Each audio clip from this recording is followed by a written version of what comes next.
hostage crises ever to unfold. Exactly 1 year ago in the In Amenas natural gas facility in Algeria, it was stormed by Al-Qaeda-linked fighters. 800 people were taken captive before security forces stormed the site. 39 foreign workers died alongside a local security guard.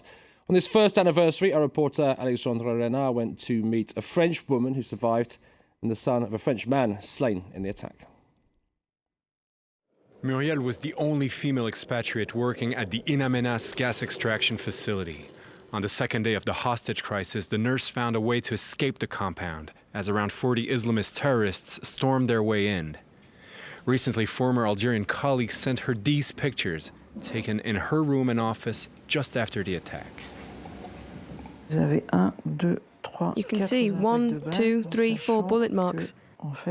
That's where I used to work, at this computer. When I saw these pictures, I was so relieved I managed to escape, because these shots were aimed at a person's height, and I could have been sitting there. It was 5:50 a.m. when the emergency siren went off. Thinking there had been an accident, Muriel quickly put on a chemical protection suit. We had no idea what was going on. We were waiting for the control room to give us an update on the situation, and we were wondering why the alarm. Then an engineer came running towards us yelling, "It's a terrorist attack. They're armed. Go and hide."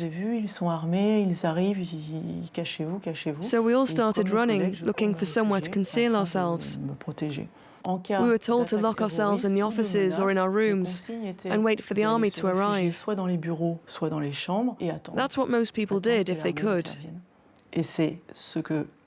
I'm not saying that's why some of my colleagues were killed, but many of those who hid in offices or their rooms ended up getting caught by the terrorists. Some were killed immediately. At the time of the attack, 800 people were working on the huge industrial complex, including 140 expats from a dozen different countries. At first, Muriel hid in her office, some 3 kilometers from the living quarters. With explosions and gunshots going off all around, she turned on her radio to learn that buildings were on fire and hostages being executed. After waiting 25 terrifying hours, she decided to try and escape. Algerian colleagues hid her within their group, sneaking her under the compound's boundary fence. Once outside, they walked towards a unit of the Algerian army, their hands up, so as not to be mistaken for terrorists. When I first arrived at this facility, I did raise the question of security. This was Algeria, and right by the border with Libya. But I was always told not to worry, that the compound was heavily guarded by the Algerian army, that this was a secure perimeter and difficult to penetrate. They said the place was so huge, it was like a country within a country, and you practically needed a visa just to enter the area.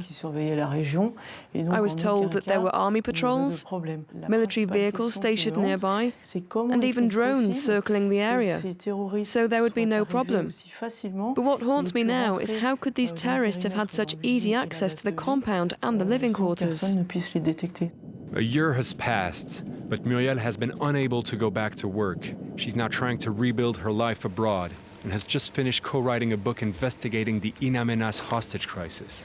She hopes that an international team of investigators will eventually reveal just what happened during those 2 dramatic days.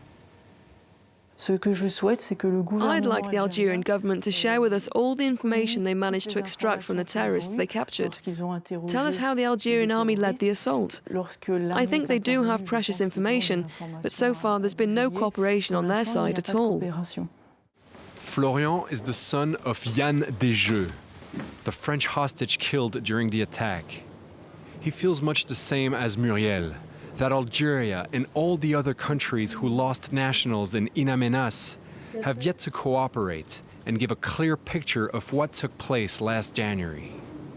When I saw my father's coffin surrounded by nearly 40 other coffins, I suddenly realized this had been a massacre, and I vowed that I would get to the truth about what had happened. Florian left his job and has spent the last year investigating the assault himself. We know for a fact that people had access to the compound, even though they shouldn't have been there. The people in charge of security didn't know these men were on site.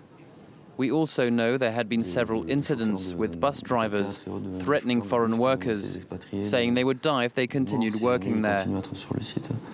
Florian's father was deputy head of the compound's security. He was aware of these threats and had asked for increased security measures, which never materialized. When terrorists stormed the place, they had very detailed notes, names, room numbers, phone numbers. They even had the home addresses in Norway of Norwegian workers.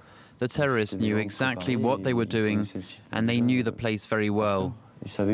They knew that there were several VIPs, foreign delegates, and company managers on site. There's no way they could have known all that without inside help. In France, prosecutors have opened a formal inquiry into the hostage-taking and subsequent Algerian army operation. But their investigation will depend on whether the Algerian authorities allow a French judge to inspect the In Amenas premises.